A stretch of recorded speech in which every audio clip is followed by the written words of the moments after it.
At minus 15 degrees Fahrenheit, the house stopped breathing. The vents went silent, the floors turned to ice, and every window began to crystal over from the inside. Within minutes, the air tasted metallic and thin, like winter had crawled through the drywall. Then came the worst part, the proof it was not a failure, not a storm, not bad luck. Someone had deliberately shut the heat off. Mark Ellis had moved into Briar Ridge because it looked like safety you could measure. Trimmed hedges, consistent paint colors, streetlights that always worked. He was newly divorced, careful with money, and tired of chaos. The townhouse wasn't flashy, but it was quiet, and quiet felt like healing. The neighborhood ran on rules. The HOA handled everything exterior and most of the utilities through a bulk service arrangement, which meant residents paid fees and the association managed contracts. It sounded efficient. The board's president, Denise Caldwell, ran meetings with the crisp certainty of someone used to being obeyed. Her influence wasn't loud, it was total. Landscaping, parking, trash, and even what kinds of curtains were acceptable all seemed to orbit her opinions. At first, Mark kept his head down. He worked long hours as a building systems technician for commercial properties, the kind of job that made him notice what others ignored: valves, meters, lockouts, and the difference between incompetence and intent. He noticed the warning signs early in Briar Ridge, too. Rule enforcement that depended on who you were, fines that arrived without photos, and a management office that treated questions like insults. The first incident felt petty enough to dismiss. A violation notice appeared for an unauthorized exterior modification. Mark walked the perimeter and found the issue: a dryer vent cover that had cracked some time before he bought the place. He replaced it with an identical model in a single afternoon. The fine did not disappear. A second notice followed, accusing him of failing to correct it. The management company claimed there was no record of the repair request he had filed, even though he still had the submission confirmation. Then the towing started. One week, his car vanished from his assigned space during an overnight snowfall. The HOA insisted he had parked improperly by inches. The tow yard charged a fee that hit like a gut punch. Mark paid it because he needed to get to work, and paying felt easier than fighting an entire system designed to exhaust people. The pressure escalated in strange, targeted ways. His trash cans were photographed and cited for being visible from the street, even when they were stored exactly where the HOA map required. A warning arrived about excessive condensation on his windows, implying improper maintenance.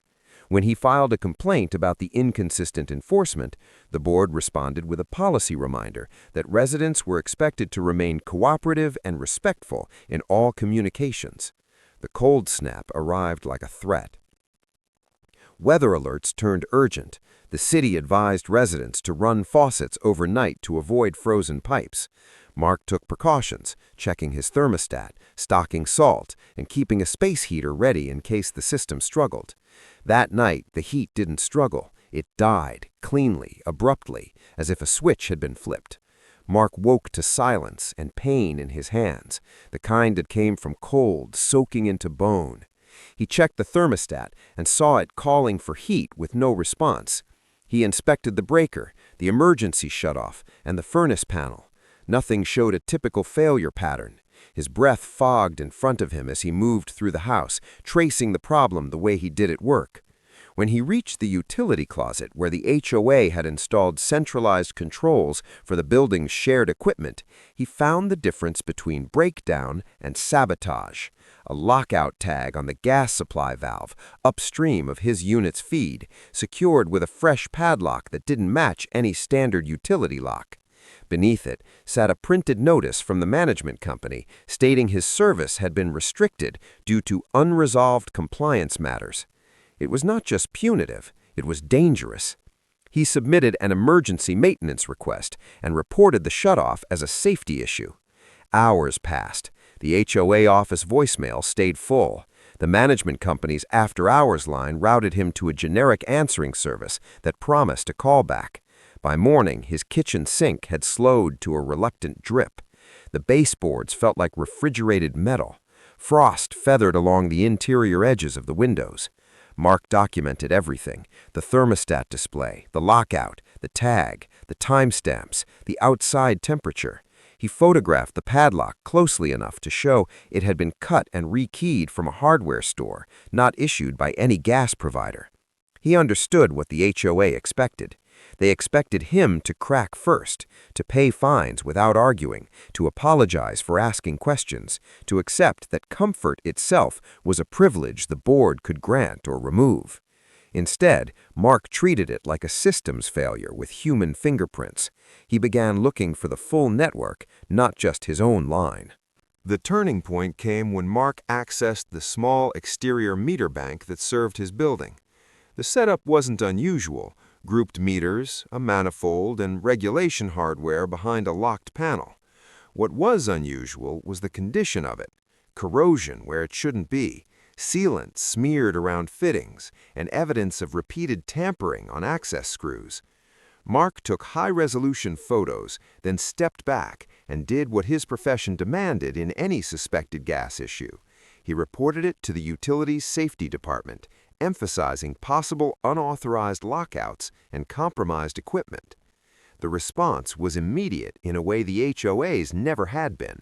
A utility truck arrived that afternoon, followed by a city inspector. They treated the meter bank like a crime scene, checking seals, verifying tags, and comparing what they saw to what should have been there. The scope widened fast. The inspector discovered that the HOA's management company had been using non-standard locks and administrative shutoff tags on gas control points, something they had no authority to do. More troubling, a pressure test suggested the system wasn't holding within safe tolerances. The inspector's attention moved from Mark's unit to the entire block of townhomes under the same configuration. Within an hour, the utility declared the manifold compromised and initiated an emergency shutdown. It wasn't punishment, it was protocol. Gas service dropped for 42 homes in one decisive action meant to prevent catastrophe. Residents spilled outside in winter coats, staring at their dark appliances and silent heaters. Phones went up. Questions flew. The HOA board members arrived with the posture of officials arriving to control a story, but the story had already escaped them. Mark stayed back, letting the evidence and the professionals do what arguments never could. The most damaging details surfaced when the inspector requested HOA maintenance logs and contractor records for the gas equipment. The documentation was thin, inconsistent, and in places obviously retroactive. The utility technician identified a mismatched padlock series and photographed the tag format used to restrict service, noting it did not match any authorized disconnection procedure. Then the city inspector produced the final hinge in the whole mess: a report of repeated resident complaints about gas odors over the past year that had been routed to the HOA office and resolved internally. The board's confidence collapsed in real time as the narrative shifted from strict rule enforcement to reckless, unauthorized control of critical infrastructure. Briar Ridge didn't see Mark as a troublemaker anymore. They saw him as the person who had forced the truth into daylight at the exact moment it could no longer be minimized. The aftermath was immediate and ugly. For 2 days, portable heaters glowed behind windows all over the neighborhood as licensed contractors replaced fittings, corrected regulator issues, and removed unauthorized lockouts. The HOA tried to frame the shutdown as an unavoidable utility event, but the inspector's notices were posted publicly, and residents circulated photos faster than any official email could contain. A special HOA meeting was scheduled under pressure, not routine. Attendance overflowed. The management company's contract came under scrutiny. Homeowners demanded to know why anyone in an office had access to shutoff points at all. The board attempted damage control, but credibility is a resource that disappears all at once when the wrong person touches the wrong valve. Denise Caldwell's reign ended the way it had operated, abruptly.